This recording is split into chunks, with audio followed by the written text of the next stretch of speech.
একটি ব্যাংক তালিকাভুক্ত হতে হলে তাকে বেশ কিছু শর্ত মেনে নিতে হয়। তার মধ্যে অন্যতম হচ্ছে তাদের একটা আইনানুগ সংগঠন হতে হবে, যেমন একটা ব্যাংকিং প্রচলিত আইনের অধীনে রেজিস্ট্রেশন থাকতে হবে এবং তাদের মূলধন মূলধন এবং সংরক্ষিত তহবিল থাকতে হবে।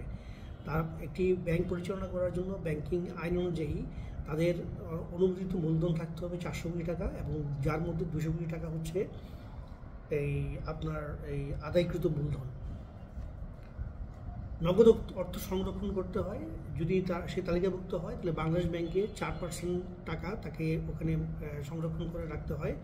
পাশাপাশি তার ব্যাংকিং কার্যক্রম পরিচালনা করার জন্য 13% টাকা তাদেরকে ক্যাশ লিকুইড হিসেবে সংরক্ষণ করতে হয়। এবং গ্রাহকের দাবি এবং চাহিদা ও অন্যান্য খরচ, গ্রাহক যদি দাবি অন্যান্য খরচ যদি মেটানোর জন্য প্রত্যেক তফসিলি ব্যাংকে একটি নির্দিষ্ট পরিমাণ টাকা, যেটা নাকি একটু আগে বলেছি 13% টাকা তাকে সংরক্ষণ করে রাখতে হয় কাস্টমারের চাহিদা মেটানোর জন্য।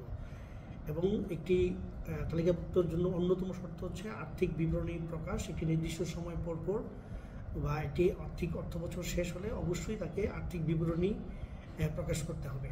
এই হচ্ছে মূলত একটি আর্থিক প্রতিষ্ঠান তালিকাভুক্ত হওয়ার মূল শর্তাবলী।